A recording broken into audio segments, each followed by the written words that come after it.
Grand City is where millions of people call home. So when anyone or anything becomes a threat, it's my job to help. Sure, I've got my stories like any other hero.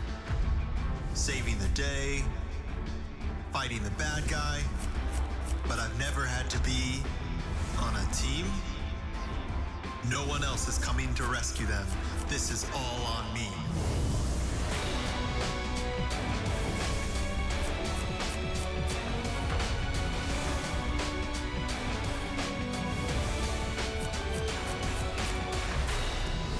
I am the Guardian of Grand City.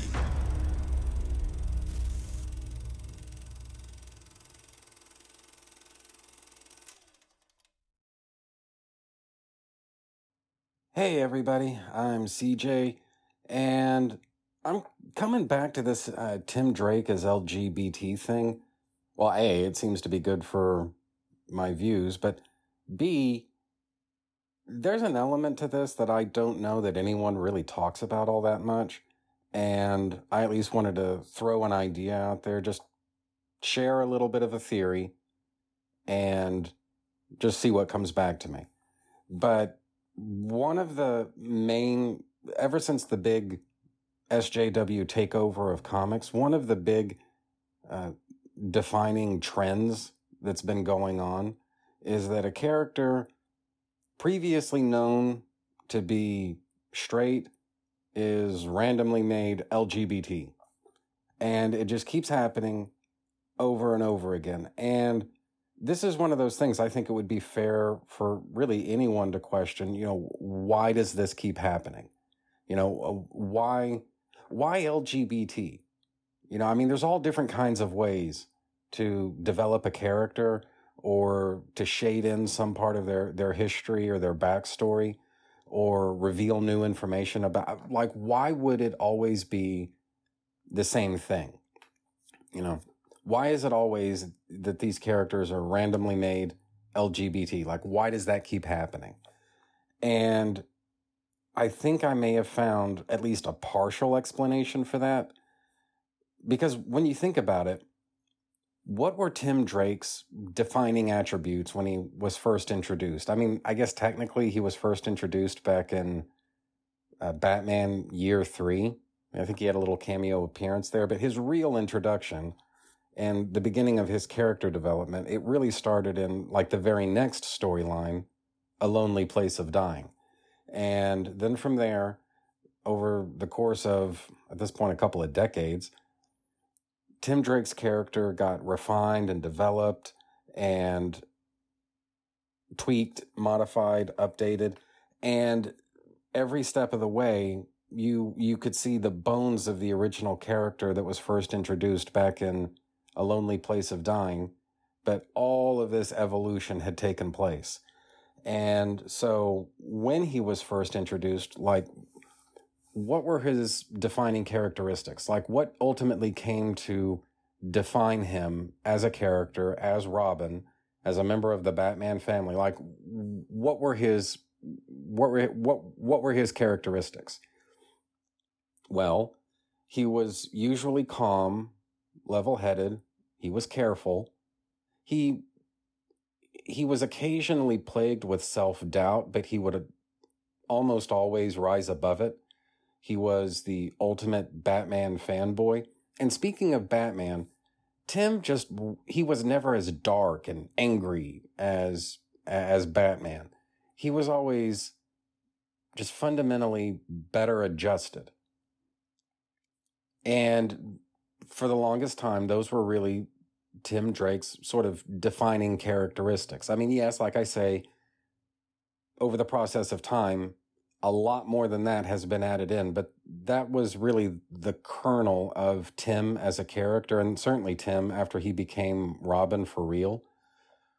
Those were really his defining characteristics. And so think about it now. What are Tim Drake's defining characteristics now? Well, he's LGBT. And that's it. His entire history, it's like that stuff doesn't seem to be as important anymore, doesn't seem to matter anymore. Tim Drake's LGBT, that's it. And like I say, it's fair to ask, why does this keep happening? And my little theory is this.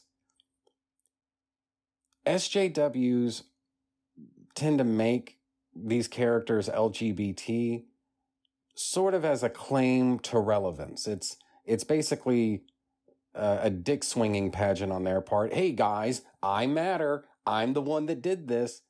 And the reason that they're now in a position to say that is because these SJW comic book pros, they know damn good and well that eventually every character is probably going to get adapted into some TV show or movie or whatever.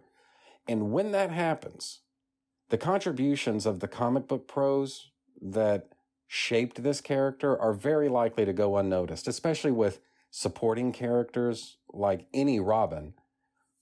Supporting characters like that, the individual creators are probably going to go unnoticed. Like Chuck Dixon did not create Tim Drake, but I think it would be fair to say that Chuck Dixon did more to define Tim Drake as Robin for the first several years of his existence than literally anybody else. I would say that, again, Chuck Dixon is not the creator of Tim Drake, but he is an unindicted co-conspirator. And yet, how many, if Tim Drake ever appears in a movie or something like that, the movie is not going to, in the credits, it's not going to include a little note saying, Tim Drake, heavily influenced by Chuck Dixon.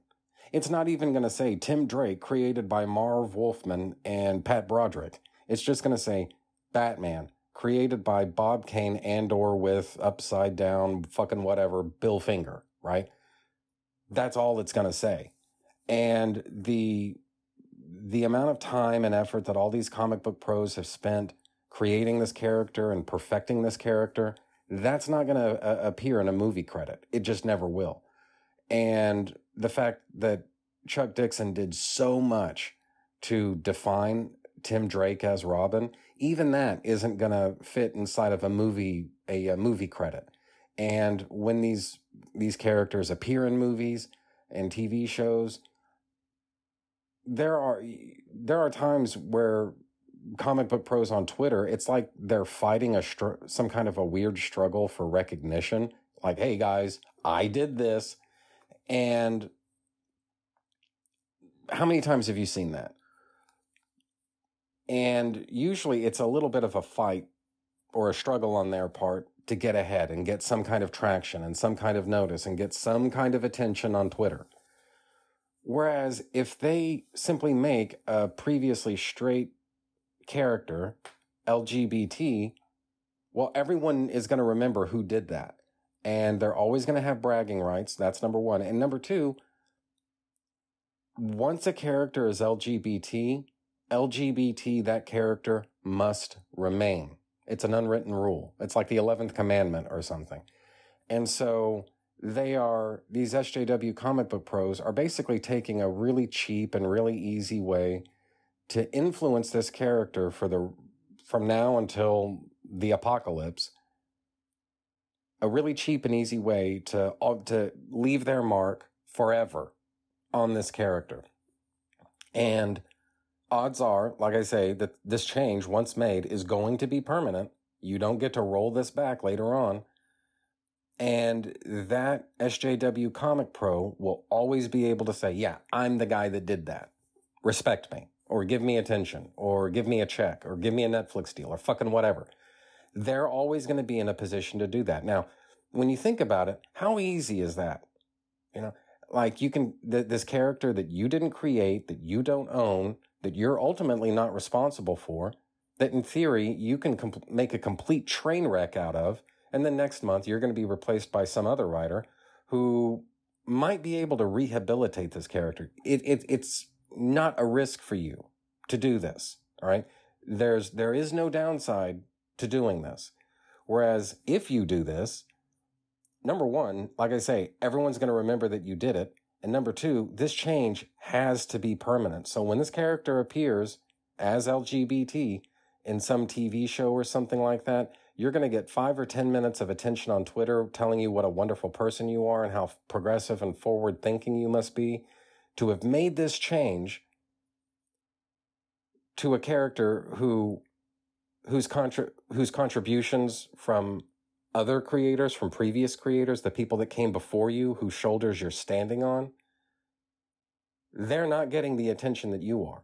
You know, if Tim Drake ever appeared, like I say, if he ever appears in a movie or a show or whatever, Chuck Dixon's name is probably not going to get thrown around all that often, even though it probably should.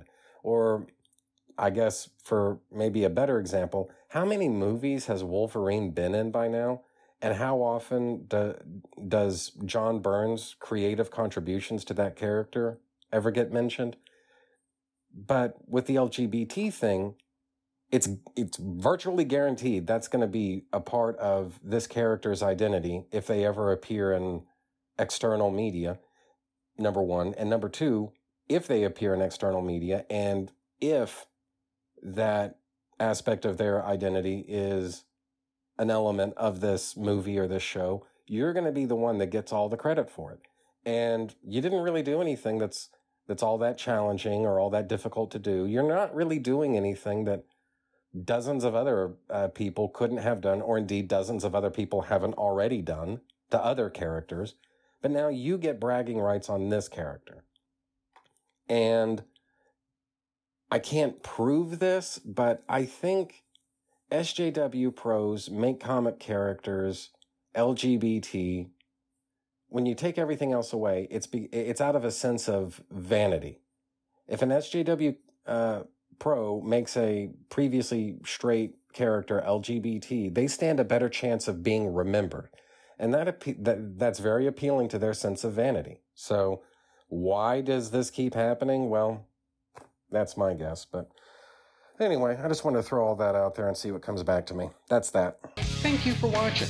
Subscribe, make sure you're still subscribed, comment, like, and share this video because it really helps me out. Also, you can find me on Twitter at Cole Loves Comics.